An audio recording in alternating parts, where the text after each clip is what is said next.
مسئلہ امامت کے بارے میں اہل سنہ کا جو طریقہ کار اور جو ان کا طرز انتخاب ہے، اور اہل تشیع جو اسے منصوص من اللہ مانتے ہیں، یہ دونوں چیزیں بڑے حضرات نے اپنی اپنی کتابوں میں تحریر فرمائی ہے، اور امت میں جن لوگوں پر محقق کا اطلاق ہوا ہے اور جنہیں اللہ نے بہت زیادہ علم سے نوازا تھا، اہل تشیع کے ہاں محقق طوسی ہیں اور اہل سنہ کے ہمارے ہاں محقق دوانی ہیں۔ اور دوانی رحمۃ اللہ علیہ نے بہت کچھ لکھا ہے اس موضوع پہ، لیکن اس وقت چونکہ بات صرف اتنی سی ہے کہ حضرت شاہ ولی اللہ رحمۃ اللہ علیہ نے امامت کے مسلک پر اپنے برعکس دوسرے حضرات کے عقیدے کو بیان کیا ہے، تو ان کی کتابوں سے یہ دکھانا مقصود ہے کہ حضرت شاہ ولی اللہ رحمۃ اللہ علیہ جو کچھ سمجھے تھے وہ صحیح سمجھے تھے۔ اب موجودہ دور میں کوئی آدمی اس کو مانے یا نہ مانے، اور کوئی آدمی اس بات کا قائل ہو جائے کہ حجر اسود نے محمد بن حنفیہ اور حضرت امام زین العابدین رضی اللہ عنہما سے جو تخاطب کیا اور جس طرح امامت کا فیصلہ کیا، اب کوئی نہ مانے اس بات کو، یہ اس کا عقیدہ ہے، اور کوئی اہل تشیع میں سے اس بات کا قائل ہو اسے مانے، اور امامت کے من جملہ اور دلائل کے ایک دلیل یہ بھی پیش کرے، تو یہ اس کا عقیدہ ہے۔ ہر انسان جو عقیدہ رکھتا ہے اور جس پہ مرتا ہے اس پہ اللہ کے ہاں پیش ہوگا، اور اللہ تعالیٰ سب کا ہی حساب بہت جلد لینے والا ہے، اور جو عقیدہ خدا کے ہاں کوئی لے کے جائے گا اس کے مطابق اسے جزا یا سزا ملے گی۔ اس لیے کوئی مخالفت، کوئی لڑنے کی بات نہیں ہے، بلکہ جن لوگوں کو اہل تشیع میں سے ہم نے کچھ پڑھنے کے بعد یہ سمجھا کہ ان پر اعتماد بہت زیادہ کیا جا سکتا ہے، اور وہ ایسے لوگ ہیں جو اہل تشیع کی مسلک کی بنیاد اور بنیادی اینٹ یا پتھر رکھنے والے ہیں، اور اسی طرح اہل سنہ کی عقیدے کی بنیاد رکھنے والے جو لوگ اینٹ اور پتھر کے بمنزلہ ہیں، ان کی عبارت اور ان کے متعلق آپ سے بات کریں۔ اس لیے امامت ایک لفظ نہیں ہے، اس کے پیچھے پورا عقیدہ ہے۔ نبوت ایک لفظ نہیں ہے، اس کے پیچھے ایک پورا عقیدہ ہے۔ توحید ایک لفظ نہیں ہے، اس کے پیچھے پورا ایک عقیدہ ہے۔ ناسبیت ایک لفظ نہیں ہے، اس کے پیچھے پورا ایک عقیدہ ہے۔ تو اس لیے جو حضرات امامت کے قائل ہیں شورائی نظام کے ذریعے، وہ ہم لوگ ہیں جنہیں اہل سنہ کہا جاتا ہے، اور جو لوگ امامت کو اللہ کی طرف سے مانتے ہیں وہ حضرت ابراہیم علیہ السلام سے شروع کرتے ہیں، اور حضرت ابراہیم علیہ السلام سے پہلے بھی امتوں میں جو امام تھے تذکرہ ان کا بھی آیا ہے۔ زمانہ کوئی خالی ان کے نزدیک نہیں ہے، جب سے دنیا ہے تب سے وسیع جن کو وصیت کی گئی اور جن کو ذمہ دار ٹھہرایا گیا، وہ اس وقت سے لے کے اب تک چلے آ رہے ہیں۔ اور اسی طرح جو شیعت فی الحال ہم دیکھتے ہیں، اس میں جو امامت کی بنیاد کو رکھنے والے وہ حضور اقدس صلی اللہ علیہ وسلم کے متصلاً بعد ہیں۔ حضرت ابراہیم علیہ السلام کو اللہ تعالیٰ نے اس درجے پہ فائز فرمایا، اور اللہ نے کہا کہ انی جاعلک للناس اماما، ہم آپ کو پوری انسانیت کا امام مقرر کرتے ہیں۔ اب بات وہاں سے شروع کرتے ہیں، اور بہت طویل گفتگو حضرات نے اپنی کتابوں میں اس پہ فرمائی ہے۔ اہل تشیع تجرید الاعتقاد، یہ محقق طوسی کی کتاب ہے، اور محقق طوسی جتنے بڑے آدمی تھے، اللہ نے جتنا علم انہیں عنایت فرمایا تھا اور جس درجے تک پہنچے تھے، اس کا اعتراف کھلے لفظوں میں ہم ایک جگہ ایک مقام پر اور بھی کر چکے ہیں۔ ہم نے ان کی کتابیں جو ہمارے اساتذہ میں شیعہ تھے ان سے براہ راست بھی پڑھی ہیں، عقیدے کو بھی پڑھا ہے اور خود اپنے طور بھی مطالعہ کیا ہے۔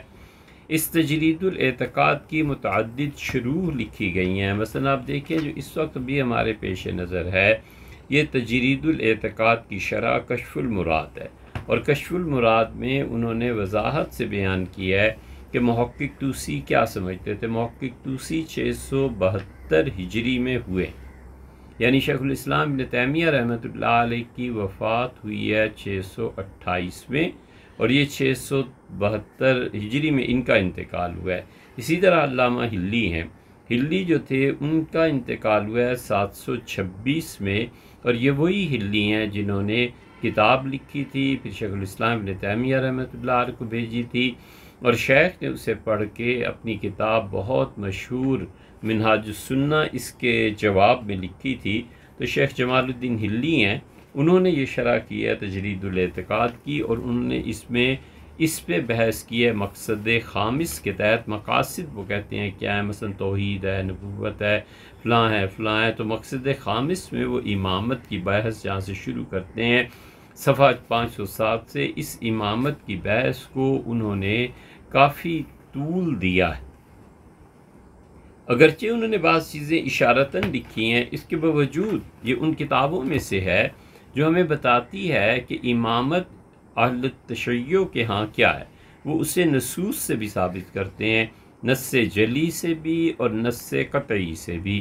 یہ خالص علمی بحث ہے، اور یہ انہوں نے بہت زیادہ امامت کے مسئلے کو کئی صفحات پہ تحریر فرمایا ہے، سیدنا علی رضی اللہ تعالیٰ عنہ پہ بھی، اور اسی طرح جو لوگ خلافت کے مخالف ہیں سیدنا علی رضی اللہ عنہ کی، ان کی بھی خبر لی ہے، اور اسی طرح انہوں نے امامت کے لیے مختلف ادوار میں جو کچھ ہوتا رہا ہے اس پہ بھی بحث کی ہے۔ ہم نے عرض کیا تھا کہ ان کے نزدیک امامت اور امامت کے مقابلے میں خلافت ہے، تو جب بھی امامت کی بات ہوتی ہے اہل تشیع سے شروع کرتے ہیں عصمت سے کہ ہمارے امام معصوم ہیں، اور جو معصوم ہے اس کی خلافت ہے، اسی کی امامت ہے، بلکہ خلافت جس معنی میں ہم لیتے ہیں اس معنی میں نہیں لیتے۔ وہ کہتے ہیں سب میں نقائص تھے، اور پھر وہ شروع کرتے ہیں پہلے تینوں خلفاء کو، اور وہ کہتے ہیں کہ اس میں یہ تھا، اس میں یہ تھا، اس میں یہ تھا۔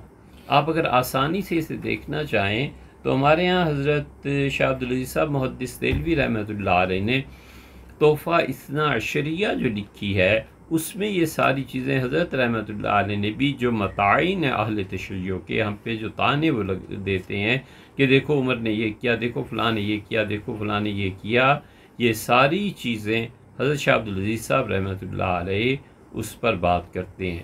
پھر اس کے بعد ہلی جو ہیں وہ نقل متواتر لاتے ہیں کہ حضور اقدس صلی اللہ علیہ وسلم نے 11 مزید ائمہ کی پیشن گوئی کی تھی، اور صفحہ 559 تک، 507 سے لے کے 559 تک انہوں نے امامت کی بحث کی ہے، اور اسی میں انہوں نے کہا کہ محاربو علی کفرۃ، سیدنا علی رضی اللہ عنہ کے جتنے بھی مخالفین تھے ان سب نے کفر کیا، اور جو لڑے ہیں ان کے جو لڑے ہیں سیدنا علی رضی اللہ عنہ کے خلاف ان کا کفر اس سے ثابت ہوتا ہے، اور جو بھی حضرت علی رضی اللہ عنہ کے مخالفین تھے وہ فاسق تھے۔ یہی چیز ہر جگہ لکھی ہوئی ملے گی، اس لیے ہم اس کی نشاندہی کر رہے ہیں کہ اگر آپ نے پڑھنا ہے تو کشف المراد، شرح تجرید الاعتقاد، اور علامہ ہلی نے جو لکھی ہے اس کو پڑھیے، اور اس کی فارسی کی شرح بھی اسی کے ساتھ چھپ گئی ہے، آقائے حاج شیخ ابو الحسن شیرانی نے کی ہے، اور وہ ان تمام چیزوں کو تفصیل سے بیان کرتے ہیں۔ ایسے ہی ایک اور کتاب ہے جو مستند مانی جاتی ہے، تجرید العقائد کی وہ شرح، محقق طوسی کی تجرید العقائد پہ جو شروع لکھی گئی ہیں ان میں سے اس کا اپنے مقام پر بہت بہت وزن ہے، اور انہوں نے فصول میں اسے تقسیم کیا ہے، اور مقصد خامس میں جہاں وہ لائے ہیں پھر امامت کو، انہوں نے کہا ہے کہ امامت تو اللہ کی طرف سے ایک مہربانی ہے، ایک اللہ کا انعام ہے جو دی گئی ہے، اور پھر اس کے دلائل انہوں نے بھی اسی طرح بیان کیے ہیں کہ جس طرح اور کتابوں میں آئے ہیں۔ انہوں نے بتایا ہے کہ اہل سنہ اور ان میں سے اشاعرہ وہ کہتے ہیں کہ واجب ہے لوگوں پر کہ وہ امامت کو قائم کریں، اور یہ بالکل انہوں نے ٹھیک لکھا ہے۔ ہمارے نزدیک بہت بڑی چیز ہے امامت، جس کا قائم کرنا ضروری ہے، حتیٰ کہ ہم نے کئی مرتبہ آپ سے عرض کیا ہے کہ اس امت مسلمہ میں اہل سنہ کا ایک ایک آدمی گناہ گار ہوتا ہے، اس لیے کہ وہ لوگ ہٹ گئے ہیں اس بات سے کہ امامت کو زندہ کریں، اور یہ سارے کے سارے لوگ اس بات میں گرفتار ہو گئے ہیں کہ سودی نظام کو چلنے دیں، اور سودی نظام کو وہ ختم کرنے کی کوشش نہیں کرتے۔ تو اس لیے امامت ہمارے نزدیک جو انہوں نے لکھا ہے کہ ذہب اہل السنہ والاشاعرہ الی انہ واجب علی الناس سمعاً، تو ہمارے نزدیک یہ سمعاً بھی ہے، سن کے، یعنی جن لوگوں کی اچھی شہرت ہوگی وہ لوگ ہوں گے۔ اس کو اگر دیکھنا ہو مزید تفصیل سے ہم اہل السنہ کے ہاں تو اصول الدین بغدادی کی ہے، اور امام نصفی رحمۃ اللہ علیہ نے اس میں، اور شرح مقاصد، یہ ساری کتابیں ان بچوں کے لیے ہیں جو اس مسئلے پر مزید تحقیق کرنا چاہیں۔ اب معتزلہ جو ہیں وہ بھی یہ کہتے ہیں کہ امامت کا قائم کرنا واجب ہے۔ کس پہ واجب ہے؟ امت پہ واجب ہے۔ ہم کیا کہتے ہیں؟ ہم بھی کہتے ہیں امت پہ واجب۔ وہ کیا کہتے ہیں؟ وہ کہتے ہیں کہ ذہب الامامیہ، امامی شیعہ جو ہیں وہ کہتے ہیں انہ واجب علی اللہ، وہ اللہ کے ذمے واجب ہے، اللہ کے لیے ضروری ہے کہ امام مقرر کرے۔ یہاں پہنچ کے عقیدے کا بہت بڑا اختلاف ظاہر ہوتا ہے۔ ہم کہتے ہیں اللہ پہ کوئی چیز واجب ضروری اللہ کے لیے نہیں ہے، مالک ہے، مختار کل ہے، چاہے تو دنیا بھر کے جتنے موحدین ہیں سب کو جہنم میں پھینک دے، کیا مجال ہے کسی کی کہ اللہ سے سوال کر سکے کہ اللہ تو اپنے دوستوں کو جہنم میں کیوں ڈال رہا ہے؟ اور وہ چاہے تو فرعون اور شداد کو جنت میں بھیج دے۔ اللہ مکمل طور پر خود مختار ہے، بلکہ اختیار تو وہی دیتا ہے، وگرنہ اور اختیار ہے کس کا کائنات؟ جس کے پاس جو اختیار ہے وہ اللہ ہی کا عطا کرتا ہے۔ ضدوں میں جس کے عمومی طور پر ابن تیمیہ رحمۃ اللہ علیہ ہمارے شیخ اور یہ لوگ قائل ہیں، اور وفات شدہ لوگوں کو جن کے بریلوی قائل ہیں۔ یہ سمجھنے کی بات ہے کہ جتنا بھی اختیار کائنات میں ہے، ایک قلم کو ایک جگہ سے اٹھا کر دوسری جگہ رکھنے کا، اور پانی کا گلاس پی لینے کا، اور گلاس کو اپنی جگہ پہ رکھنے کا، اور جنت اور جہنم تک، یہ جتنے اختیارات کائنات میں اللہ نے کسی کو بھی دیے ہیں، یہ سب کے سب اللہ ہی کے عطا کردہ ہیں۔ اللہ کے علاوہ کائنات میں کوئی نہیں جو خود سے کسی بھی اختیار کا مالک ہو۔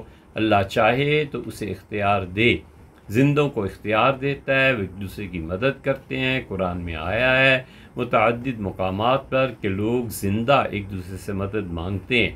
ذوالقرنین پہنچے اور انہوں نے کہا اعینونی بقوہ، طاقت کا استعمال چاہیے، اور اس قوم نے درخواست کی کہ ہمارے اور یاجوج ماجوج کے درمیان ایک دیوار بنا دی، تو انہوں نے لوگوں سے مدد مانگی۔ انہوں نے کہا یہ آگ چلاؤ، اس پہ پگھلاؤ لوہے کو، زبر الحدید،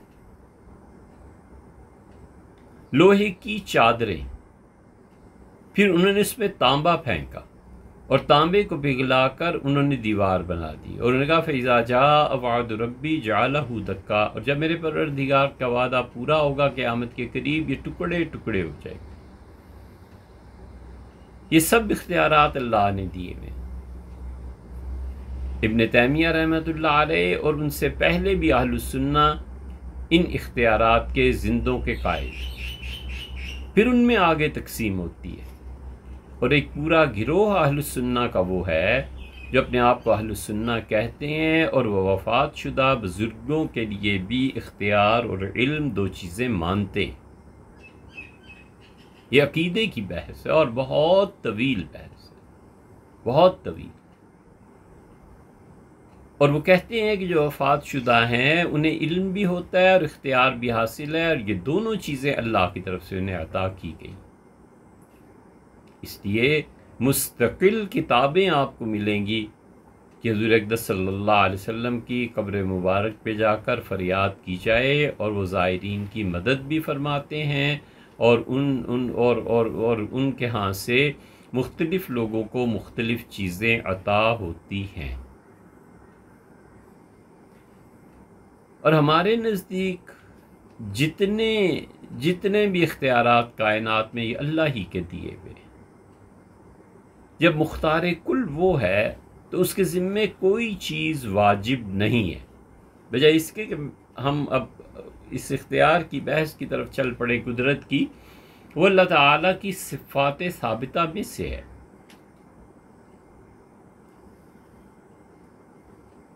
بنیادی عقیدے پہ بحث شروع ہوتی ہے.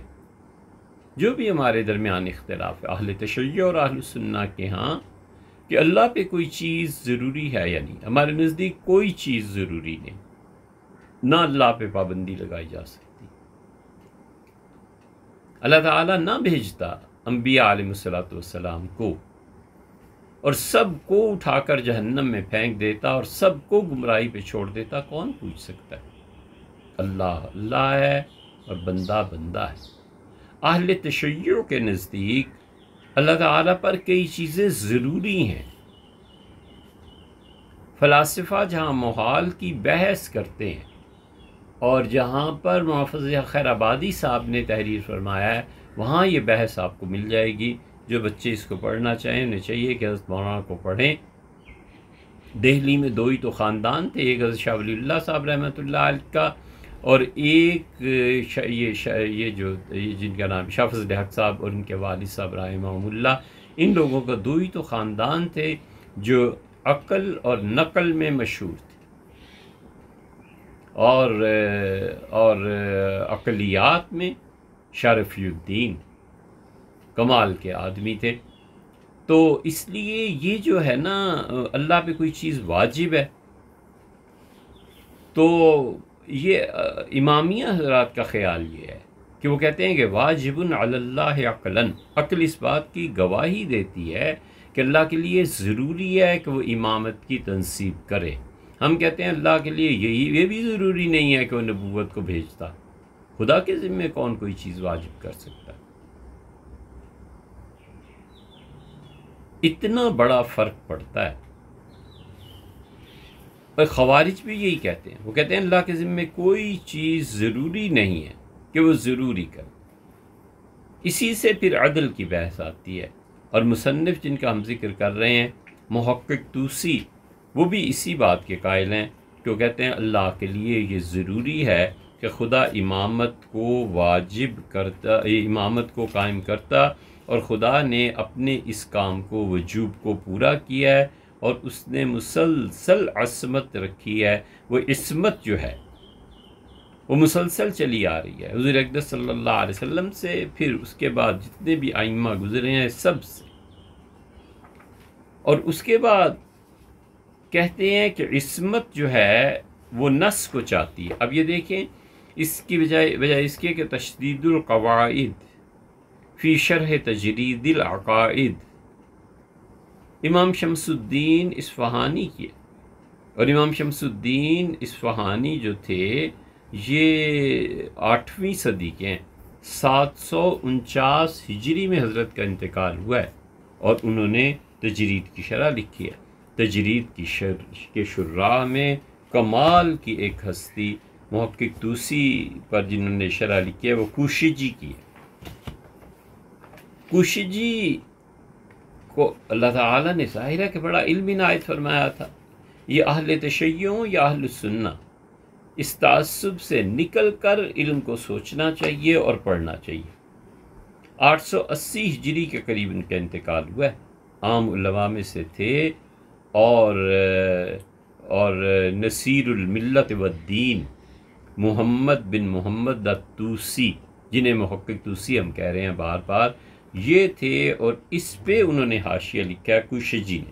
کوشجی کو ہمارے لوگوں نے بھی اہل سنہ کے لوگوں نے بہت کوششی کو پڑھا بھی اور ان کے خلاف بھی لکھا ہے، اور یہ کتابیں پرانے زمانے میں چھپتی تھیں. اب بھی جب تہران گئے، حاضری ہوئی وہاں پر، تو بہت سے اس کی شروحات اور یہ چیزیں وہاں دیکھنے میں ملیں. اور کوششی مقصد خامس میں امامت کی بحث کرتے ہیں، اور اصل متن جو انہوں نے بنایا ہے وہ توسی کو ہی بنایا ہے. اور اسی طرح علت اور معلول کی بحث، اسی طرح جوہر مجرد ہوتا ہے کہ نہیں. اور ہوتے ہوتے مقصد ثالث پہ جب پہنچے ہیں، مقصد ثانی میں انہوں نے اجسام پر بحث کیا. فلسفہ بھرا ہوا ہے اس میں. اور مقصد ثالث پہ پھر وہ بحث کرتے ہیں اللہ تعالیٰ کی صفات مبارکہ پر. اور پھر اس کے بعد وہ جب مقصد رابع میں آئے ہیں تو وہاں پہ پہنچ کے وہ نبوت اور اس کے مسائل پہ بحث کرتے ہیں. وہ ہماری ہی طرح انبیاء علیہ السلام کی عصمت کے وجوب کے قائل ہیں. حضرات انبیاء علیہ السلام کے معجزات کے اسی طرح قائل ہیں جس طرح اہل سنہ قائل ہیں. اور پھر پانچویں مقصد پر جب وہ پہنچے ہیں تو انہوں نے نسب امام کے واجب ہونے کو اللہ کے ذمے ضروری قرار دیا ہے. اور پھر وہ یہ بھی کہتے ہیں تشریحات میں کہ امام جو ہے یہ اس کے لیے ضروری ہے کہ وہ معصوم ہو. یہی شاہ ولی اللہ کہتے ہیں، یہی کوشجی نے بھی تحریر فرمایا ہے. پھر اسی طرح امام جو ہے وہ اپنے علاوہ پوری کائنات میں افضل ترین آدمی. پھر انہوں نے چوتھے مسئلے کو بھی بیان کیا ہے کہ نصوص اللہ اپنے طور پہ اور رسول صلی اللہ علیہ وسلم اپنے طور پہ نص قطعی ہیں. یہ سب چیزیں امامت کو مقرر کرتے ہیں. پھر وہ کہتے ہیں کہ امام معصوم ہوتا ہے، اور معصوم جب ہوتا ہے تو یہ ضروری ہے کہ ابوبکر، عمر اور عثمان رضی اللہ تعالی عنہم ان سب کو ثابت کیا جائے کہ یہ چیزیں تھیں جن میں وہ غلط تھے، لہٰذا وہ معصوم نہیں ہیں. معصوم صرف سیدنا علی رضی اللہ عنہ ہے جن سے زندگی بھر کوئی غلطی نہیں ہوئی. اور پھر اسی لیے وہ کہتے ہیں کہ وہ خلیفتہ بلا فصل، وہ بغیر کسی وقفے کے رسول اللہ صلی اللہ علیہ وسلم کے خلیفہ ہیں. کہ معصوم سے معصوم کو اجازت ملی، نبوت معصومہ تھی، اور پھر اس کے بعد امامت معصومہ کی طرف آئی. تو معصوم نبی صلی اللہ علیہ وسلم نے معصوم امام کو اپنی جگہ مقرر کیا، اور باقی جو فسادات ہوئے ہیں انہوں نے انہیں رہنے نہیں دیا. تو اور پھر وہ چھٹی دلیل اس پہ قائم کرتے ہیں کہ سیدنا علی رضی اللہ عنہ کے علاوہ کوئی ہو ہی نہیں سکتا تھا امام. پھر ساتویں فصل قائم کرتے ہیں کہ سب سے افضل صحابی رضی اللہ عنہ امیر المومنین سیدنا علی رضی اللہ عنہ تھے. پھر وہ اس کے بعد فصل ثامن میں آٹھویں بحث جو انہوں نے کی ہے وہ کہتے ہیں کہ ائمہ جو ہمارے دیگر ائمہ علیہ السلام ہیں، 11 ائمہ اور یہ بھی سارے کے سارے خدا کی طرف سے چنے ہوئے تھے. اور پھر 9ویں بحث انہوں نے شروع کیا اور اس میں اپنے مخالفین یعنی اہل سنہ کے جوابات دیے ہیں. بہت تفصیل سے انہوں نے اسے لکھا ہے، یہ کئی جلدوں میں بھی چھپی ہے، اور ہمارے سامنے اس کا ایک قدیم نسخہ ہے جو کسی زمانے میں چھپا تھا، اور اس کے حواشی بھی. اس کو پڑھنے کے لیے بھی 6 نمبر کی نظر چاہیے، اور اس کو سمجھنے کے لیے اس سے بھی کہیں زیادہ علم چاہیے. دارالکتاب العربیہ لبنان میں سے چھپی تھی، اور وہیں سے ہم نے اسے خریدا تھا جب لبنان میں کتابیں چھپا کرتی تھیں اور امن امان پایا جاتا تھا. ہم ان ساری شروحات کا اس لیے ذکر کر رہے ہیں کہ یہ نہ خیال میں رہے کہ یہ چیزیں پڑھی لکھی نہیں گئی.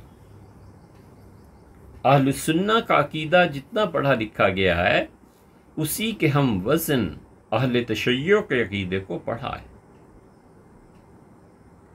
اس لیے ہم ان سب کا نام بڑے ادب اور احترام سے لے رہے ہیں، اور ان کے بچوں کو بھی دعوت دیتے ہیں کہ بیٹے آپ اپنے عقیدے کو پڑھیے، آپ محقق توسی کو پڑھیے، آپ عیون المعجزات کو پڑھیے، آپ توسی محقق کے جو شراح ہیں ان کو پڑھیے، ملا صدرہ کو پڑھیے. یہ سب لوگ ایسے ہیں جو آپ کے لیے مایہ ناز ہیں. ہمیں ان میں جس شخص کے علم سے متاثر ہونے کی حد تک نسبت حاصل ہے وہ محقق طوسی ہیں، اور محقق طوسی نے عقیدے پہ خوب بحث کی ہے۔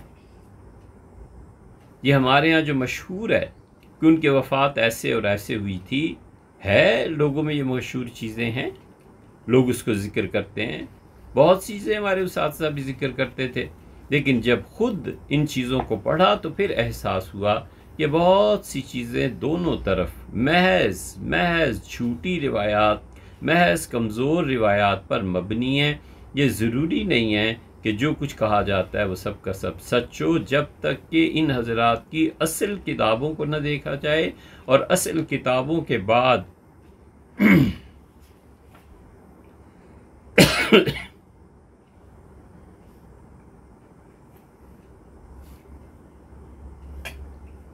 ان کے شراح نے جو مباحث کی ہیں اور جو کچھ پھر انہوں نے لکھا ہے کہ یہ روایت کس درجے کی ہے، ان چیزوں کو جب تک نہ دیکھا جائے تب تک فتویٰ دینا کوئی آسان کام نہیں۔ اس لیے ہم ان کی اصل کتابوں کو بتا رہے ہیں کہ اصل کتابیں ان کو آپ پڑھیں گے تو آپ کو پتہ چلے گا کہ ان کے نزدیک امامت کیا ہے، نبوت کیا ہے۔ آخر پہ سب جا کر قیامت پہ بحث کرتے ہیں، معاد پہ، جوہر کیا ہے، عرض کیا ہے۔ اللہ نے سورہ انعام کی پہلی آیت کریمہ میں جوہر اور عرض سب کا ابطال کیا ہے۔ کمال کی بات اللہ نے کی ہے، اور کمال کی وہ آیت کریمہ ہے، اگر کوئی اسے سن سکے یا اس کو سمجھ سکے۔ ہم نے اس آیت کریمہ پر بحث ایک جگہ ریکارڈ کروائی ہوئی ہے، یا لوگوں نے ریکارڈ کی ہوئی ہے۔ اس لیے محقق طوسی کی یہ جو تجرید العقائد ہے، یہ ایک نمائندہ کتابوں میں سے ایک کتاب سمجھی جاتی ہے۔ انہوں نے اسے شروع کیا ہے اور انہوں نے امور عامہ کی بحث کیا۔ اب یہ امور عامہ جن لوگوں نے بھی فلسفے کو پڑھا ہے وہ جانتے ہیں کہ وجود اور عدم کی بحث کیا ہوتی ہے۔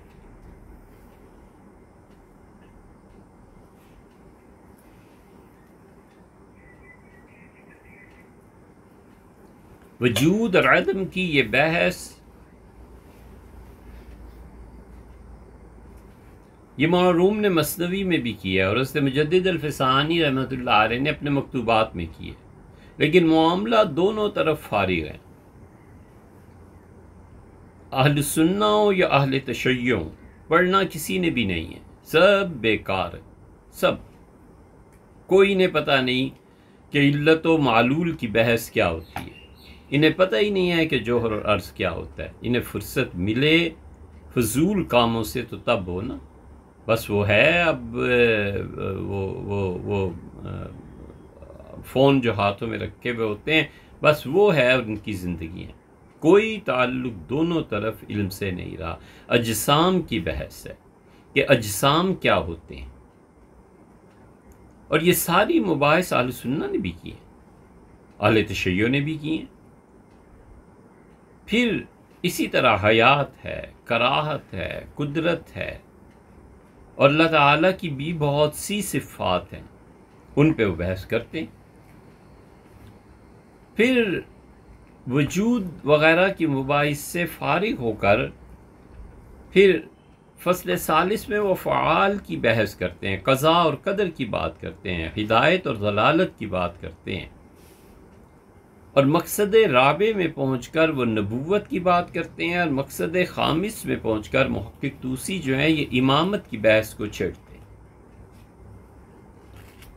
یہ وہ چیز ہے جو امامیہ علماء کے ہاں بہت مقتدر سمجھی جاتی ہے۔ ہم صرف ان کا نقطۂ نظر پیش کر رہے ہیں، ہم اس پہ نہ کوئی تبصرے کر رہے ہیں، نہ ہمیں ان چیزوں کی ضرورت ہے، اور نہ ہمیں اس سے زیادہ کوئی بحث ہے کہ کفر اور اسلام۔ سیدھی سادی بات یہ ہے کہ ہمارے اکابرین اور حضرت شاہ ولی اللہ اور اس سے بھی پہلے ابن قیم اور ابن تیمیہ رحمہم اللہ، یہ حضرات امامت میں کیا سمجھے ہیں، کس چیز کے متعلق انہوں نے لکھا ہے، اور نفیاً یا اثباتاً وہ سب چیزیں جس کو ضرورت ہے وہ پڑھ لیں۔ محقق طوسی نے اصل میں تو یہ ایک رسالہ گویا لکھا ہے، اور وہ کہتے ہیں کہ امامت اللہ کا انعام ہے، اور اللہ تعالیٰ کے لیے یہ ضروری ہے کہ وہ امام کو مقرر کرے۔ اب اللہ کے لیے کیوں ضروری ہے؟ وہ کہتے ہیں عقلی اعتبار سے ضروری ہے کہ اس دنیا کا نظام چلے، اور اسی طرح امامت کے لیے یہ بھی ضروری ہے کہ امام ہر قسم کے گناہ سے پاک ہو۔ ہم اس کو نہیں مانتے، ہم کہتے ہیں کہ حضور اقدس صلی اللہ علیہ وسلم اللہ کے آخری رسول اور آخری معصوم۔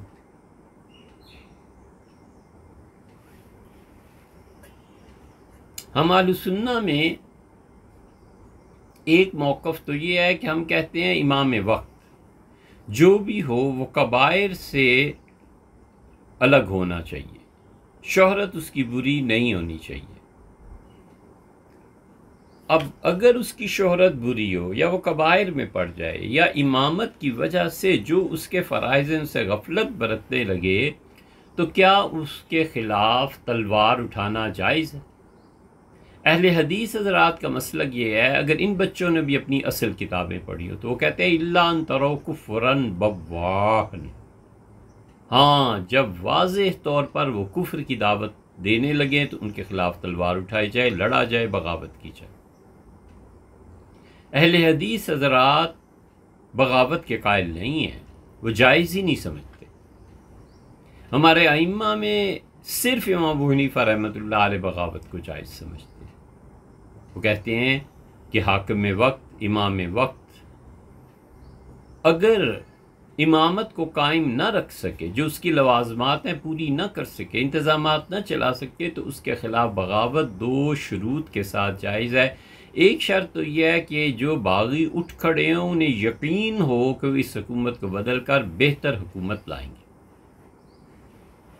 اور دوسرے 100% یہ یقین ہو کہ وہ اس بغاوت میں کامیاب ہو جائیں گے، وگرنہ یہ فساد بن جائے گا اور لوگوں کے خون بہیں گے۔ وہ کہتے ہیں پہلے سے بہتر نظام لا سکو اور کامیابی کے بھی 100% امکانات ہوں۔ امکانات میں تم نے 100% کامیابی حاصل کر لی، حاکم وقت کو اڑا دیا، دوسرا حاکم تم لے آئے، لیکن اب آگے بھی تو چلانا ہے، کوئی ٹیم ہے تمہارے پاس، کوئی نظام ہے تمہارے پاس۔ یہ صرف امام ابو حنیفہ رحمۃ اللہ علیہ اس بات کے قائل۔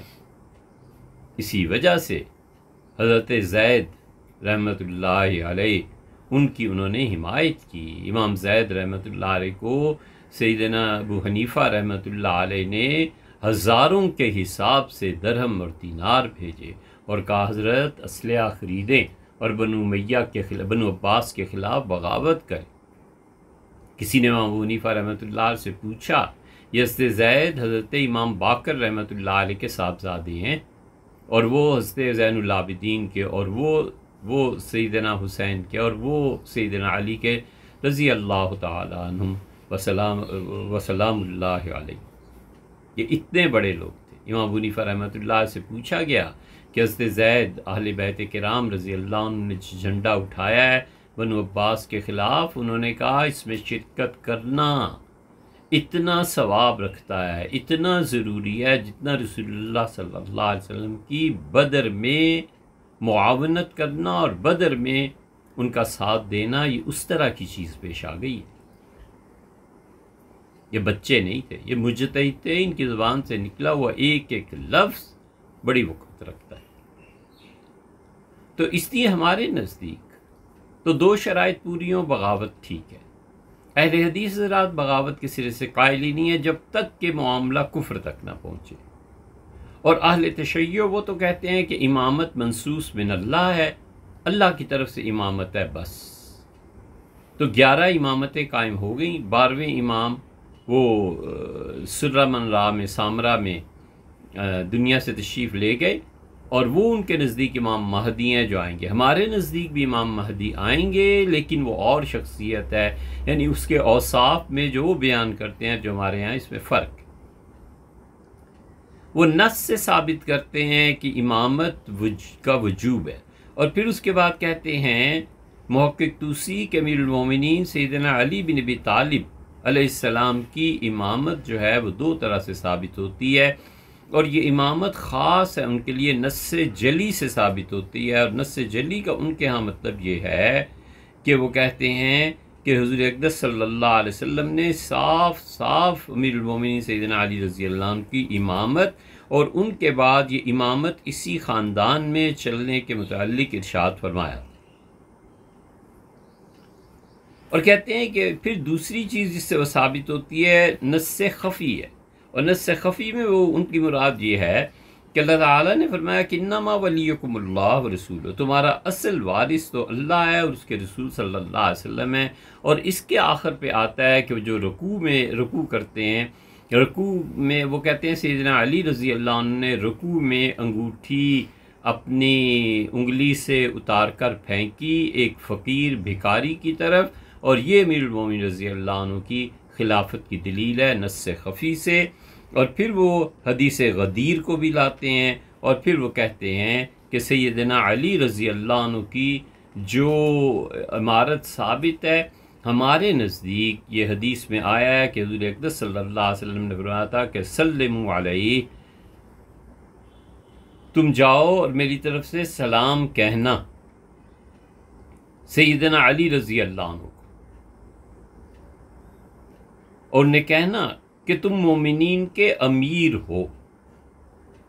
عاملی نے اثبات الہدات اس میں اس روایت کو نقل کیا ہے، اور ہمارے ہاں سید شریف جرجانی جو ہیں انہوں نے بھی ایسی چیزوں کا ذکر کیا. وہ اس حدیث پر ایمان رکھتے ہیں کہ رسول اللہ صلی اللہ علیہ وسلم انت الخلیفۃ بعدی، تم میرے بعد خلیفہ.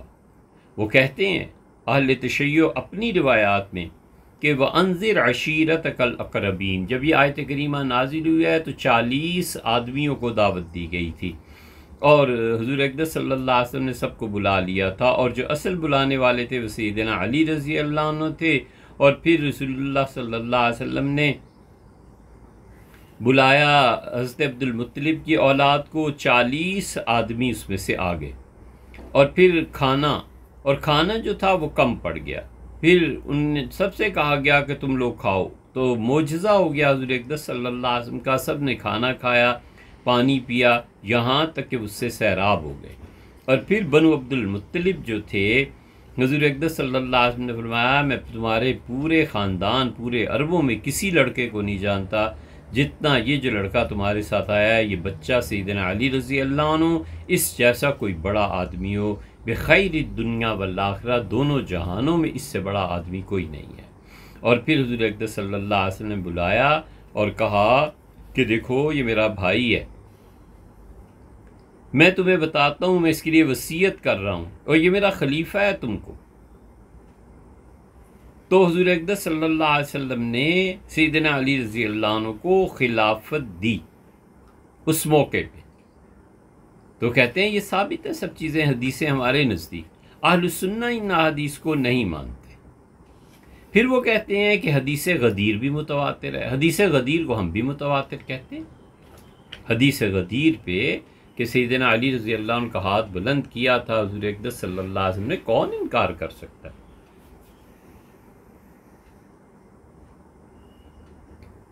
یہ صرف بدبخت ناصبی ہیں جو اس کا انکار کرتے ہیں.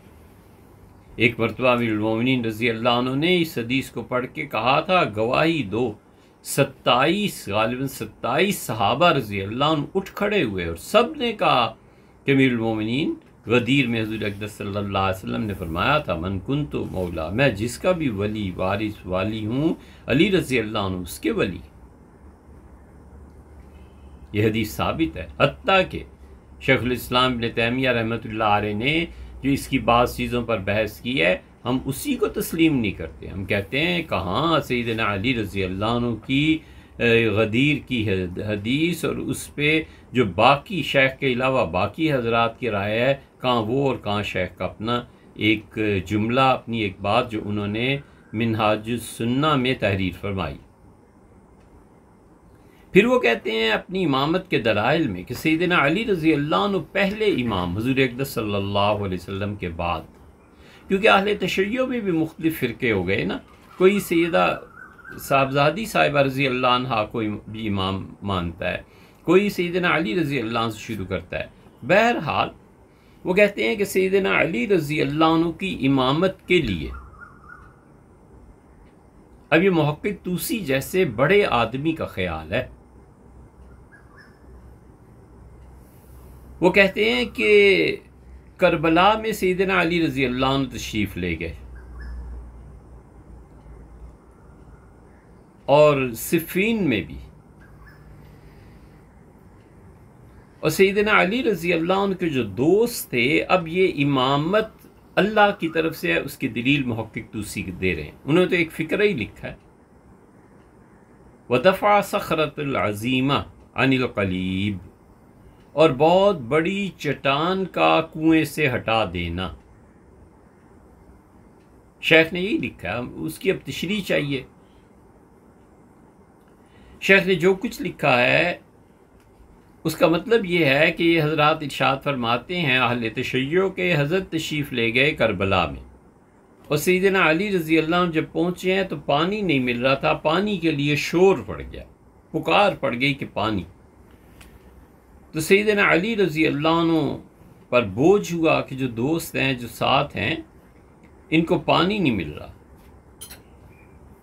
تو سیدنا علی رضی اللہ عنہ نے پانی کی تلاش شروع کی اور بتایا گیا کہ یہاں پر پانی فلاں جگہ پر ہے، اور پھر ایک جگہ کو کھودا گیا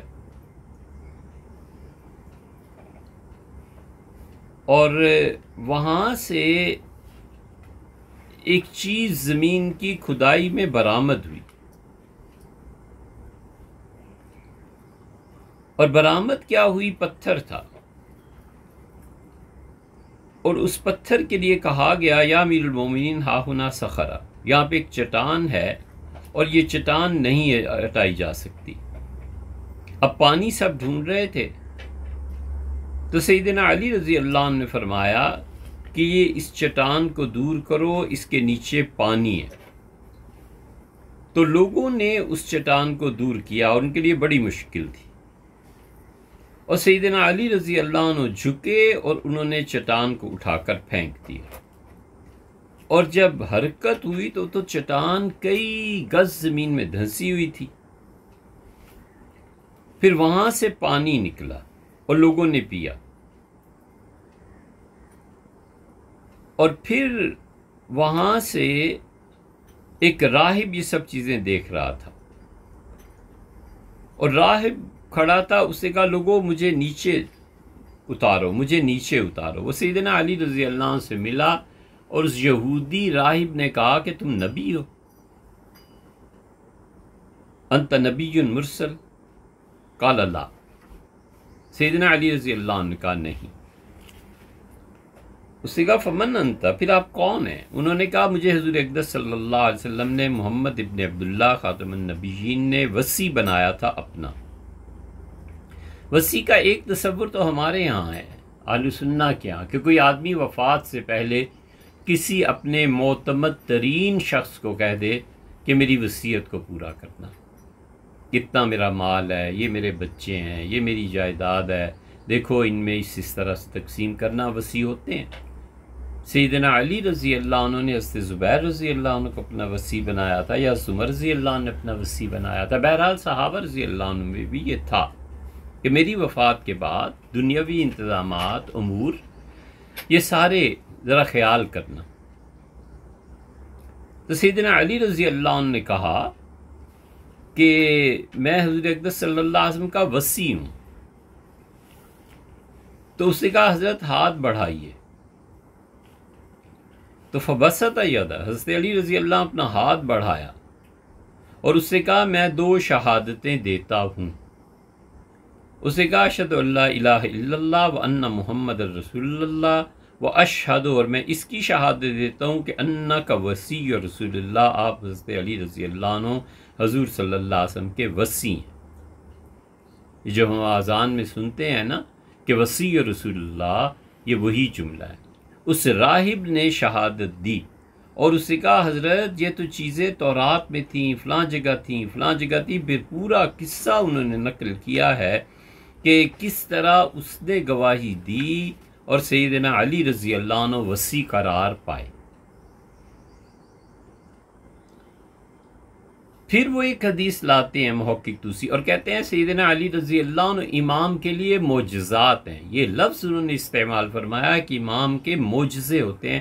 ہمارے نزدیک معجزے صرف انبیاء علیہ الصلوۃ والسلام کے ہوتے ہیں. کرامت کسی کے ہو تو اس کا انکار نہیں کیا جا سکتا کہ ہمارے نزدیک کرامت کا انکار بسا اوقات کفر تک پہنچاتا ہے، کیونکہ مریم کی کرامت بے موسم کا پھل ملنا ہے تو قرآن سے ثابت ہے. تو ہم اس میں تو نہیں بات کر رہے، ہم تو کہتے ہیں معجزہ سیدنا علی رضی اللہ عنہ کے لیے آپ کا عقیدہ ہوگا بھئی کہ سورج پلٹ آیا. بہت سے اہل سنہ نے بھی اس روایت کو لکھا ہے، لیکن محققین ہمارے ہاں اس کا انکار کرتے ہیں. وہ کہتے ہیں کوئی سورج نہیں لوٹا اور اسے مانتے ہی نہیں. پھر کہتے ہیں کہ امامت کے لیے یہ ضروری ہے کہ وہ معصوم ہو. یہ وہی چیز ہے یہ شاہ اللہ رحمۃ اللہ نے کہی ہے. تو کہتے ہیں سیدنا علی رضی اللہ عنہ کے علاوہ کسی میں امامت کی صلاحیت ہی نہیں تھی. تم کہتے ہو ابو بکر نے خلافت قائم کی، ہم کہتے ہیں انہوں نے حضور اقدس صلی اللہ علیہ وسلم کی وراثت ہی نہیں دی. تم جانتے نہیں ہو کہ علی اور ام ایمن پیش ہوئے تھے، کیا وراثت دیں فاطمہ رضی اللہ عنہا کو، اور ابو بکر نے انکار کر دیا تھا. محقق طوسی ان کے زمانے میں ہوتے تو کچھ تو عرض کرتے کہ حضرت یہ ایسی حدیث نہیں ہے کہ صرف حضرت ابوبکر رضی اللہ عنہ نے کہا ہو کہ حضور اقدس صلی اللہ علیہ وسلم نے فرمایا تھا کہ جو کچھ میں چھوڑ کے جاؤں وہ بیت المال ہے اور وراثت میری چھوڑی ہوئی چیزوں میں نہیں چلے گی. یہ سیدنا ابوبکر رضی اللہ عنہ نے کہا. اس حدیث کے راوی، اس بات کو سننے والے عمر تھے، عثمان تھے، عبد الرحمن بن عوف تھے، طلحہ تھے، زبیر تھے، خود سیدنا علی تھے، عباس تھے. یہ 8-9 نام تو ہم نے ایسے ہی گنوا دیے ہیں. یہ ہمارے نزدیک عشرہ مبشرہ ہیں. یہ سارے کوئی جھوٹ پہ جمع نہیں ہو گئے تھے. محقق طوسی یہ کہتے ہیں. پھر کہتے ہیں کہ ام ایمن سیدنا ابوبکر رضی اللہ عنہ کے پاس آئی اور انہوں نے گواہی دی. یہ ان لوگوں کے نزدیک ثابت ہے. پھر وہ کہتے ہیں کہ اسی وجہ سے پھر دیکھو راتوں رات انہیں دفن کیا گیا، اور وہ کہتی رہیں کہ علی رضی اللہ عنہ سب سے افضل ہے. پھر وہ کہتے ہیں عمر میں جو قصور تھے وہ یہ تھے کہ انہوں نے حضرت ابوبکر رضی اللہ عنہ کی بیعت کر لی تھی، حالانکہ خلافت کا استحقاق سیدنا علی رضی اللہ عنہ کا تھا. اور پھر انہوں نے یہ کام کیا اور یہ کام کیا، اور پھر جیش اسامہ رضی اللہ عنہ کو حضور صلی اللہ علیہ وسلم نے بھیجا تھا. یہ ہم بھی مانتے ہیں کہ آخری جھنڈا حضور صلی اللہ علیہ وسلم اسامہ کے لیے باندھا تھا، اور علی رضی اللہ عنہ اور ابو بکر اور عمر رضی اللہ عنہ کو اسامہ کے تحت رکھ کے روانہ کیا تھا. مگر اگلی بات یہ ہے کہ افواہ اڑ گئی تھی کہ حضور اقدس صلی اللہ علیہ وسلم کا انتقال ہو گیا ہے، چنانچہ لشکر پلٹا، اور اسامہ کہتے ہیں میں نے جا کے حضور صلی اللہ علیہ وسلم کے بازوؤں پہ ہاتھ رکھ دیے تو اتنی کمزوری غالب آ گئی تھی کہ مجھے پتا تھا کہ میرے لیے دعا مانگ رہے ہیں، زبان مبارک کو حرکت دے رہے تھے لیکن اونچا بول نہیں پاتے تھے. یہ وہ لشکر تھا. اب اس کے جوابات تو نہیں دیے جا سکتے. یہ حضرت نے لکھے ہیں شاہ عبدالعزیز صاحب رحمۃ اللہ علیہ ساری چیزیں. ذرا سا یہ عرض کرنا ہے کہ جب لشکر روانہ ہوا تو لوگوں نے کہا ابوبکر نہ بھیجیں لشکر. اب ہمارے حالات وہ نہیں رہے جو حضور صلی اللہ علیہ وسلم کے آتے طیبہ کے تھے. اب جو دن چڑھے ہیں یہ دن بڑی سختی کے ہیں. حضرت ابوبکر رضی اللہ عنہ نے کیا کہا تھا؟ انہوں نے کہا اللہ کی قسم بھیڑیے حضور اقدس صلی اللہ علیہ وسلم کی بیویوں کی ٹانگیں نوچ کر لے جائیں، میں یہ گوارا کر لوں گا، مگر جس لشکر کو حضور صلی اللہ علیہ وسلم بھیج چکے ہیں میں اسے روکنا قطعاً گوارا نہیں کروں گا، یہ جائے گا ہی جائے گا. انہوں نے لشکر بھیجا. حضرت عمر رضی اللہ عنہ جیسے آدمی منع کر رہے تھے کہ حضرت نہ بھیجیں، اور صرف ایک درخواست کی انہوں نے کہا اسامہ تم عمر کو میرے لیے اگر چھوڑ جاؤ، حکومت میری طرف آ گئی ہے، خلافت اس کو چھوڑ جاؤ، نہ لے جاؤ. تو انہوں نے اجازت دے دی. اب کیا اعتراض تھا؟ اور اسامہ کا یہ حال تھا کہ حضرت عمر رضی اللہ عنہ اپنے دور میں جب بھی دیکھتے تھے سلام کرتے تھے اسامہ کو تو فرماتے تھے کہ السلام علیکم ایھا الامیر، ہمارے امیر پہ اللہ کی سلامتی ہو۔ تو لوگوں نے کہا آپ انہیں امیر کہتے ہیں؟ ان کا ہاں، رسول اللہ صلی اللہ علیہ وسلم نے آخری آدمی جس کو میرا امیر مقرر کیا تھا یہ اسامہ ہی تو ہیں۔ اہل سنہ نے سارے اس کے جواب دیے۔ پھر وہ کہتے ہیں کہ اسامہ، دوسری کہتے ہیں اسامہ افضل ہے ان سارے صحابہ رضی اللہ عنہ سے، کیونکہ انہیں امارت دی گئی تھی۔ اور پھر وہ سورہ برات کا ذکر کرتے ہیں کہ وہ لے کر گئے تھے حضرت علی رضی اللہ عنہ۔ پھر حضور اقدس صلی اللہ علیہ وسلم کا کہ نبی کریم صلی اللہ علیہ وسلم کے گھر میں تدفین ہوئی۔ پھر اسی طرح بتاتے ہیں کہ عمر رضی اللہ عنہ نے رجم کا حکم کا دے دیا تھا، پھر وہ ان میں یہ نقص نکل آیا تھا۔ پھر عثمان رضی اللہ عنہ تو جو بیت المال کا مال تھا اپنا ذاتی مال بنا لیا تھا۔ ابن مسعود کو انہوں نے سزائیں دی تھیں، عثمان نے قرآن جلا دیا تھا، عثمان ایسا ایسا ایسا، معاذ اللہ۔ یہ ساری چیزیں وہ اس لیے کر رہے ہیں کہ وہ یہ ثابت کریں کہ حضرت علی رضی اللہ عنہ کے علاوہ کوئی معصوم نہیں تھا، خلافت اور امامت انہی کا حق بنتی تھی، ان کے علاوہ باقی سب لوگوں میں کوئی نہ کوئی برائیاں تھیں۔ اللہ تعالیٰ وہ دن نہ دکھائے، لیکن اسی نگاہ سے کوئی اگر سیدنا علی رضی اللہ عنہ کو جانچنا شروع کر دے جیسے کہ بعض بدبختوں نے کیا ہے، پھر کیا کہاں بات ٹھہرے گی۔ اور محقق طوسی کہتے ہیں کہ غیب کی خبریں سیدنا علی رضی اللہ عنہ تک پہنچتی تھی۔ غیب کی خبریں امیر المومنین رضی اللہ عنہ تک پہنچتی تھی تو فرشتے غیب سے خبر لا کے دیتے تھے۔ یہ وہ بات ہے جو شاہ ولی اللہ نے کہی ہے کہ ان کا خیال ہے کہ ان کے اماموں کو پر وحی نازل ہوتی ہے۔ سیدنا علی رضی اللہ عنہ کو انہوں نے واقعات نقل کیے ہیں کہ علی نے غیب کی یہ خبر دی، امیر المومنین نے غیب کی یہ خبر دی، حضرت نے غیب کی یہ خبر دی۔ یہ تو تاریخ ہے نا جو خبریں دیتے ہیں۔ اس سے بعض اہل تشیع کہتے ہیں کہ یہ غیر تشریعی چیزیں ہیں، شریعت نہیں ہے۔ یہ بات سمجھنے کی ہے۔ وہ کہتے ہیں سیدنا علی رضی اللہ عنہ کو غیب کی خبریں ملتی تھیں تو انہوں نے فرمایا میرے بعد ایسا ظالم حکمران آئے گا۔ انہوں نے فرمایا کہ فلاں کشتی کے ساتھ یہ واقعہ پیش ہوگا۔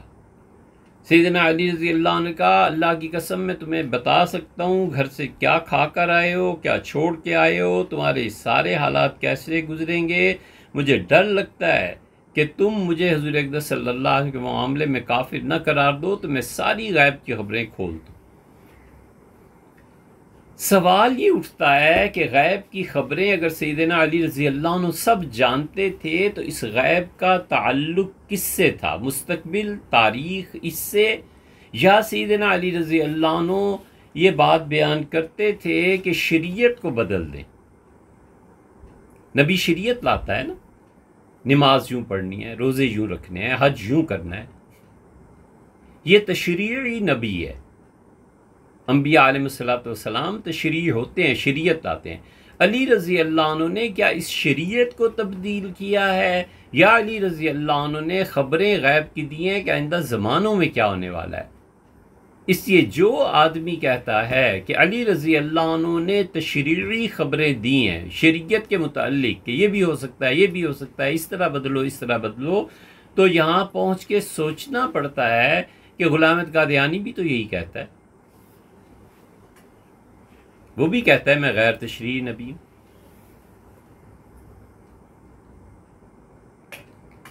یہ کس طرف جانا ہے؟ اس لیے وہ کہتے ہیں کہ سیدنا علی رضی اللہ عنہ کی امامت، اس پہ دلیل یہ ہے کہ امیر المومنین رضی اللہ عنہ غیب سے خبریں آتی تھی تو غیب کی خبریں جو تاریخ بھی مان لیں تو شریعت نہ مانے تو یہ فرشتے ہی لا کے دیتے تھے نا، تو یہ وحی ہوتی تھی۔ حضرت شاہ ولی اللہ صاحب رحمۃ اللہ علیہ اسے وحی قرار دے رہے ہیں۔ اس لیے پھر وہ اس سے خطرناک چیز محقق طوسی لکھتے ہیں، ہمارے نزدیک خطرناک ہے، جن کا عقیدہ ہے سو ہے، ٹھیک ہے بھئی، یہ عقیدہ رکھیں آپ۔ اس سے بڑھ کے جو لوگ کہتے ہیں نا کہ ایسے عقیدے والے کافر اور قتل اور یہ اور وہ، نہیں جانا چاہیے، نہیں جانا چاہیے، بالکل اس مسئلے کو نہیں چھیڑنا چاہیے۔ ان نفرتوں اور فتنوں کا پورا دور ہم دیکھ چکے ہیں. ہم نے 20-25 سال اس تباہی میں گزارے. اس ملک کے حال پہ، اس امت کے حال پہ رحم کرو اور ختم کرو اس قتل و غارت گری کو. ابھی اہل حدیث حضرات کے گروہ نے ایک شیعہ لڑکے کو مار دیا. کوئی اس ملک میں پوچھنے والا نہیں کون کس کو مار رہا ہے، کس پہ ظلم ہو رہا ہے. ہم صرف اور صرف بڑی مجبوری سے یہ عقیدہ بیان کر رہے ہیں.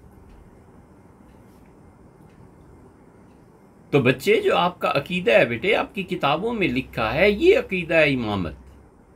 شاہ ولی اللہ رحمۃ اللہ علیہ اس کے برعکس کہہ رہے ہیں. مطلب یہ کہ اس کے رد میں کہہ رہے ہیں کہ مجھے حضور اقدس صلی اللہ علیہ وسلم فرمایا تھا امامت پر غور کر. میں غور کرتا رہا امامت پہ. اب امامت کیا ہے ہم آپ سے عرض کر رہے ہیں. دمشق کی تاریخ جو ابن عساکر نے لکھی ہے، شیخ محمودی نے اس پہ ایک تعلیقات لکھی ہیں.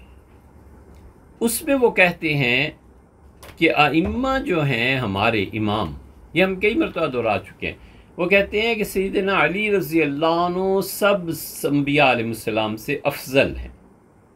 اس کا تشریح سے ہم نے ایک جگہ عرض کیا ہے. کچھ اہل تشیع میں ایک گروہ ہے جو کہتا ہے کہ ابراہیم ہو، موسیٰ ہو، عیسیٰ ہو، آدم ہو، کوئی ہو علیہ الصلوۃ والسلام، علی ان سے بھی افضل ہے. ایک گروہ ہے جو کہتا ہے کہ 5 جلیل القدر نبیوں کو چھوڑ دو، باقی ہر نبی سے بھی اعلیٰ مقام علی رضی اللہ عنہ کا ہے. ایک گروہ ہے جو کہتا ہے 5 کیا اور 1 کیا، حضور اقدس صلی اللہ علیہ وسلم کو چھوڑ کے باقی سب سے افضل ہے. ہمارے نزدیک غیر نبی کو نبی سے افضل ماننا یہ کفر کی حرکتیں. نبوت افضل ہے یا ولایت افضل ہے؟ یہ سبجیکٹ ابن عربی رحمۃ اللہ علیہ کا ہے. ہم نبوت سے بڑی چیز کوئی تسلیم کرنے کو تیار ہی نہیں ہے.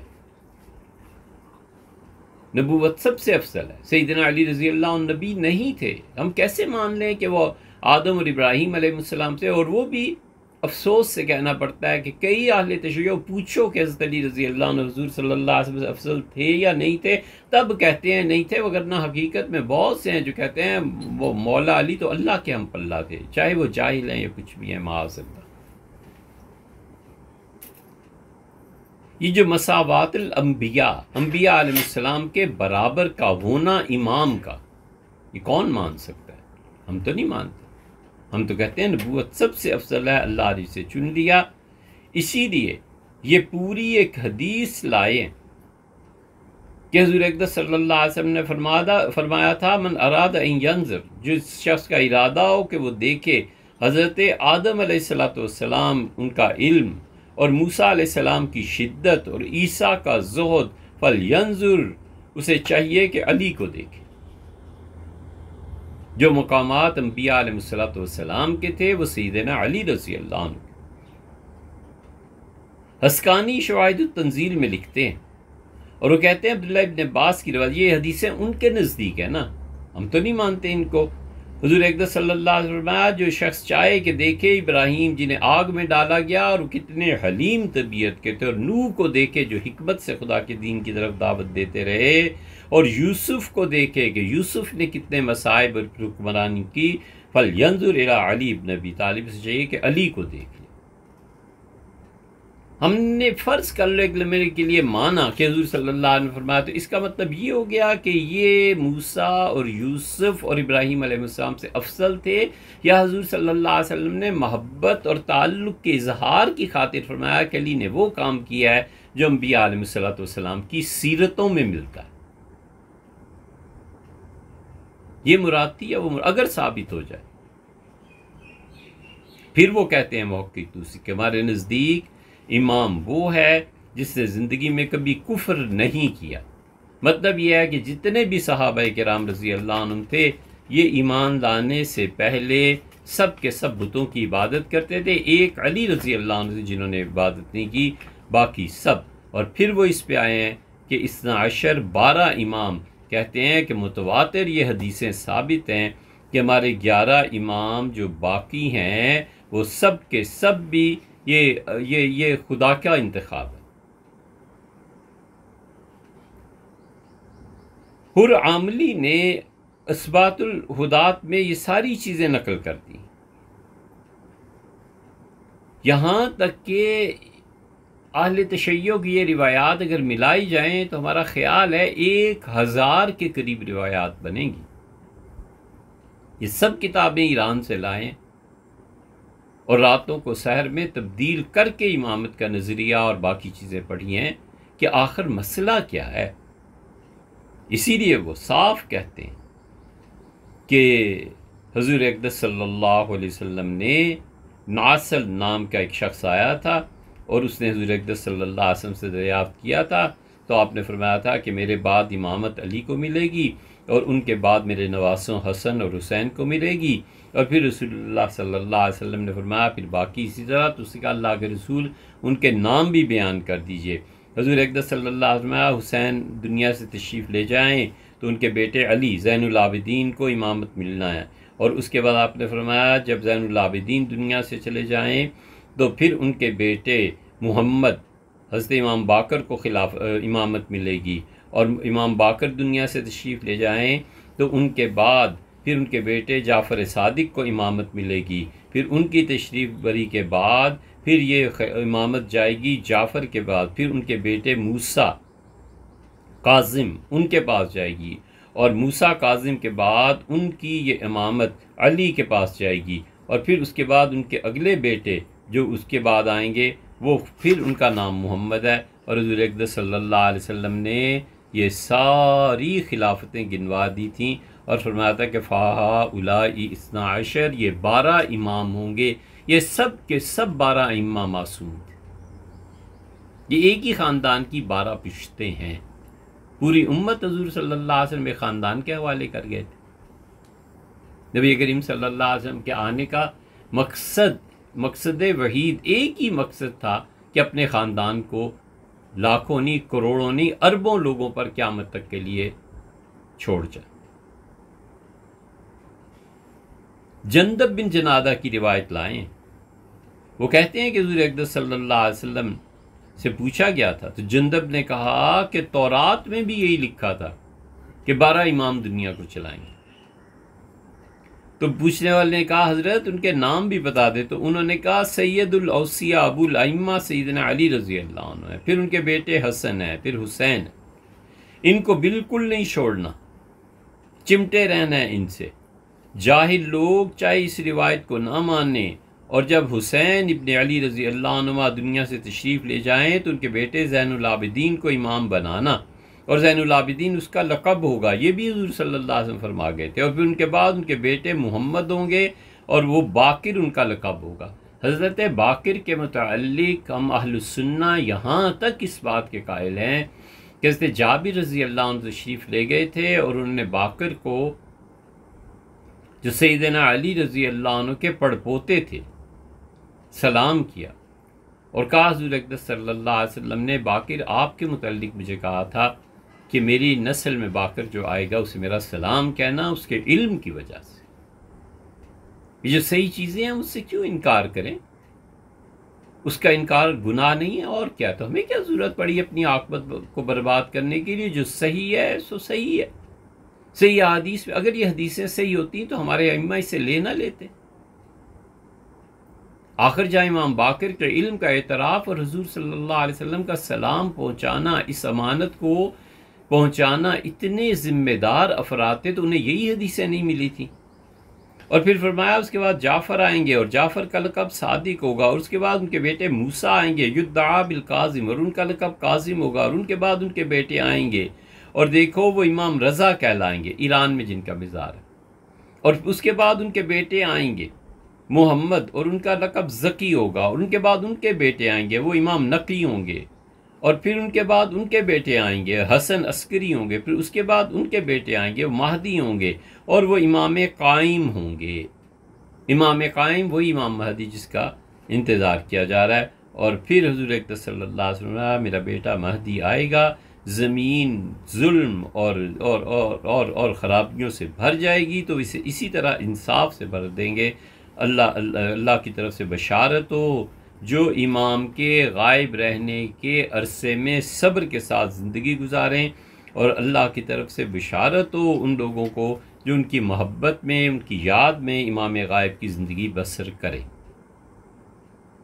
یہ نابی المودہ میں یہ روایت ہے اہل تشیع کے یہاں، یہ آپ کا امامت کا نظریہ ہے۔ اور پھر اسی لیے محقق طوسی کہتے ہیں محاربو علی علیہ السلام، سیدنا علی رضی اللہ عنہ سے جس نے بھی جنگ کی ہے وہ کافر ہے۔ اس کا مطلب یہ ہوا کہ سیدنا علی رضی اللہ عنہ کے خلاف عائشہ، طلحہ، زبیر اور بہت بڑے بڑے لوگ آئے ہیں۔ آپ سوچیں یہ زد جا کر کہاں پڑتی ہے؟ معاویہ اور یہ لوگ پھر اس کے بعد آئے ہیں نا۔ یہ تو ہمارے نزدیک دین کے ستون تھے۔ محقق طوسی کہتے ہیں سب جو بھی ان سے لڑا ہے کافر۔ اب یہاں پر دو طبقے بن گئے اہل تشیع کے۔ کچھ تو کہتے ہیں کہ بالکل یہ حدیث صحیح ہے، امامت ضروریات دین میں سے ہے، اور دین کی ضرورت کا جو انکار کرے سو کافر۔ یہ لڑنے اٹھ کے آئے تھے تو انہوں نے ضروریات دین کا انکار کیا، سو ان کی چھٹی۔ دوسرے وہ ہیں جو کہتے ہیں کہ نہیں، کافر نہیں ہوئے، ان کے پاس بھی کچھ دلائل تھے، تو وہ جاہل لوگ تھے اور جانتے نہیں تھے ادھر والوں کی قدر و منزلت اور عظمت کو، تو وہ کافر نہیں تھے، فاسق تھے، اور ہم ان کے ایمان کا معاملہ اللہ کے حوالے کرتے ہیں۔ اللہ ہی جانتا ہے کافر تھے کہ مسلمان تھے، لیکن ظاہر میں وہ سخت گناہ گار۔ یہ دونوں چیزیں انہوں نے ذکر کی ہیں۔ یہ تجرید الاعتقاد ہے جو محقق طوسی لائے۔ اسی لیے وہ سیدنا علی رضی اللہ عنہ کے معجزات کا ذکر کرتے ہیں۔ وہ کہتے ہیں کہ سیدنا علی رضی اللہ عنہ کے معجزات میں یہ تھا کہ سانپ ان سے باتیں کرتے تھے، جنات ان سے باتیں کرتے تھے۔ اب یہ امامت کی دلیل دے رہے ہیں۔ وہ کہتے ہیں کوفہ میں یہ ہوا کہ سیدنا علی رضی اللہ عنہ تشریف فرما تھے منبر پہ، تو شور پڑ گیا اور لوگ اٹھ کھڑے ہوئے، تو دیکھا کہ ایک حضرت امیر المومنین رضی اللہ نے دریافت فرمایا کہ کیا ہوا ہے، مالکم؟ قالوا یا امیر المومنین ثعبان عظیم، ان کا حضرت بہت بڑا اژدہا سانپ نکل آئے اور ہم چاہتے ہیں اسے مار دیں۔ تو سیدنا علی رضی اللہ عنہ کا لا یقربنہ احد منکم، تم میں سے کوئی اس کو چھوئے بھی نہیں، قریب بھی نہیں جائے، اور انہیں چھوڑ دیا۔ تو وہ سانپ آیا اور سیدنا علی رضی اللہ عنہ کے قریب ہو گیا، پھر وہ بیٹھا، پھر سیدنا علی رضی اللہ عنہ کے کان میں اس نے بات کہی، اور پھر سیدنا علی رضی اللہ عنہ نے اس کے کان میں کچھ بات کہی، اور پھر وہ سانپ منبر سے اترا اور غائب ہو گیا۔ تو سیدنا علی رضی اللہ عنہ نے فرمایا کہ یہ سانپ نہیں تھا، زرجان بن مالک تھا، اور زرجان بن مالک یہ جن ہے جو مجھ سے پوچھنے کے لیے آیا تھا کچھ مسائل، اور میں نے اسے جواب دیا۔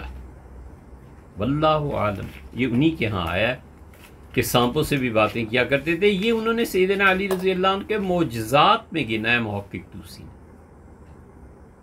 اہل سنہ اس قسم کی چیزوں کو سرے سے مانتے ہی نہیں۔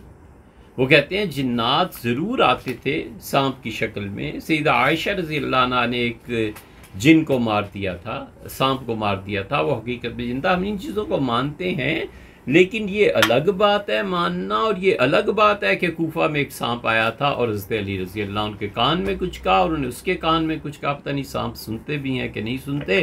وہ کہتے ہیں یہ دونوں باتیں الگ الگ ہیں، اسے وہ نہیں مانتے۔ اسی لیے آپ اپنی کتابوں میں سے بہت بڑے محدث تھے 5ویں صدی کے اہل تشیع اور امامیہ اور اثنا عشری شیعہ حضرات کے ہاں، ان کے مخدوم شیخ حسین بن عبد الوہاب تھے۔ شیخ حسین بن عبد الوہاب نے کتاب لکھی عیون المعجزات۔ اس عیون المعجزات کو آپ پڑھیں۔ آپ بیٹے کیوں نہیں پڑھتے کہ امامت کا نظریہ کیا؟ آپ پڑھیں، آپ سمجھتے ہیں کہ یہ روایات درست ہیں، ایمان لانا چاہیے، آپ کا حق بنتا ہے بھائی، کون کس کو مجبور کر سکتا ہے؟ آپ سمجھتے ہیں کہ یہ روایات درست نہیں ہے تو آپ خود غور کر لیں۔ اہل سنہ کو بھی غور کرنا چاہیے، ہم نے مر کے اللہ کو جواب دینا ہے نا۔ پھر حضرت زین العابدین کی امامت پہ پورا باب باندھا ہے شیخ حسین بن عبد الوہاب نے، پھر اس کے دلائل انہوں نے جمع کیے ہیں۔ ہر جگہ یہ لوگ ایسے دلائل دیتے ہیں کہ وہ گویا کہ معجزہ ہے جو ہر امام کے لیے ظاہر ہوا۔ حضور اقدس صلی اللہ علیہ وسلم کے معجزات الگ ہیں۔ پھر اس کے بعد وہ صفحہ 74 پہ حضرت امام باقر کے متعلق روایات بیان کرتے ہیں کہ حضرت باقر جو تھے وہ کیا تھے؟ سیدنا علی رضی اللہ عنہ نے کہا تھا کہ باقر جنت خالصتاً تمہارے لیے، اور فرمایا تھا سیدنا علی رضی اللہ عنہ کہ ہم امامی ہیں اور ہم اللہ کے پہلو میں بیٹھے ہوئے ہیں اور ہم اللہ کی چنی ہوئی مخلوق ہیں اور ہم انبیاء علیہ الصلوۃ والسلام کے وارث ہیں۔ اور پھر ارشاد فرمایا تھا حضرت کو، حضرت جعفر صادق، حضرت امام باقر رحمۃ اللہ علیہ کو، اور بہت سی چیزیں پھر انہوں نے نقل کی۔ خیط معروف، یہ جو لوگ بھی امامت کے باب کو پڑھے ہوئے ہیں وہ جانتے ہوں گے کہ اس کا کیا مطلب ہے، جو خبر وہ دیتے تھے۔ پھر حضرت صادق رحمہ اللہ، ان کی امامت کی اطلاع ہے، ان کے معجزات ہیں۔ ابو عبداللہ جعفر بن محمد الصادق، اور انہوں نے جو کچھ کیا اس کی چیزیں ہیں، اور کس طرح زمین ان کے لیے بچ جاتی تھی اور کیا کیا چیزیں ہوتی تھیں، انہوں نے ان کی بھی امامت کے دلائل دیے ہیں اور ان کے معجزات بیان کیے ہیں۔ اور حضرت امام صادق کے بعد پھر وہ آئے ہیں امامت پہ، اور وہ کہتے ہیں کہ پھر اس کے بعد موسیٰ بن جعفر، حضرت موسیٰ کاظم جو تھے، ان کو خلافت ملی تھی، اور خلافت کے بعد اس کے دلائل کیا تھے؟ پھر وہی چیزیں ہیں کہ ان کے ساتھ ایسے ہوا اور ایسے ہوا، اور ان کے لیے بہت سی چیزیں ایسی تھیں جو خرق عادت ہوئیں، اور حضرت کا یہ مقام تھا، یہ مرتبہ تھا۔ پھر ان کے بعد جو تھے وہ حضرت موسیٰ رضا رحمہ اللہ، جن کا حضرت علی بن موسیٰ جو تھے، یہ اتنے بڑے آدمی تھے کہ جب نیشا پور تشریف لائے تو ائمہ اہل سنت نے گھوڑے الگ کر دیے تھے ان کی بھگی سے، اور بانس اپنے کندھوں پہ رکھ کر تشریف لے گئے۔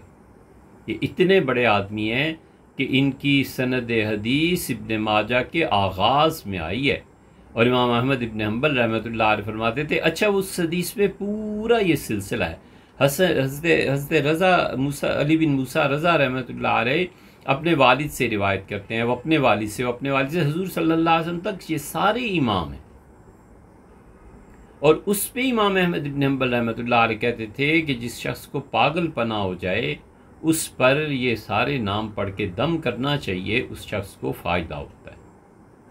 ہم ان کا اتنا ادب کرتے ہیں، اتنا احترام کرتے ہیں، لیکن یہ کہ یہ ائمہ غیب جانتے تھے اور اس طرح ہوتا تھا، اور وہ معصوم تھے اور ان کے علاوہ ہر ایک میں عیب پایا جاتا ہے۔ امامت کا یہ جو نظریہ ہے اہل سنہ اس کے قائل نہیں ہے بھائی۔ پھر ان کے بعد ابو جعفر ثانی آئے، پھر ہوتے ہوتے یہ سلسلہ 12 ائمہ کا جو یہ نظرات کے ہیں۔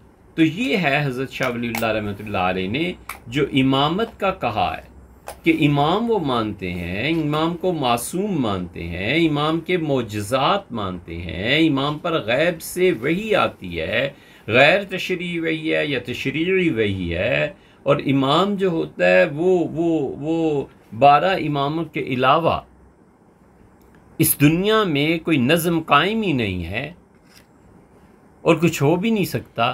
ان چیزوں کے متعلق حضرت شاہ ولی اللہ صاحب رحمۃ اللہ علیہ کو فرمایا گیا کہ تم نے مجھ سے مذہب شیعہ کو پوچھا ہے تو امامت پر غور کر، اور جو شاہ صاحب رحمۃ اللہ علیہ نے امامت پر غور کیا تھا، جو کچھ 2 جملے فرمائے تھے، ہم نے ان 2 جملوں کو آپ کے سامنے رکھا ہے کہ یہی، اور اس میں بڑی خطرناک بات ہے کہ سیدنا علی رضی اللہ عنہ کو انبیاء علیہ الصلوۃ والسلام سے افضل جانا جائے، اور بڑی خطرناک بات ہے کہ سیدنا علی رضی اللہ عنہ سے جو بھی لڑا سو کافر ہوا۔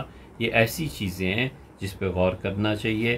باقی یہ خیال کرنا چاہیے بھیا، یہ اس لیے نہیں ہے کہ کوئی تفریق پھیلائے، اس لیے بھی یہ چیزیں نہیں ہیں کہ قتل اور کفر ایک دوسرے کے اس کے درپے ہو جائیں، بلکہ یہ اہل علم جو شاہ ولی اللہ صاحب رحمۃ اللہ علیہ کہ اس جملے کی تشریح چاہتے تھے اور بہت زیادہ سوالات اس پہ آ رہے تھے دنیا بھر میں، اس کی تشریح کی ہے۔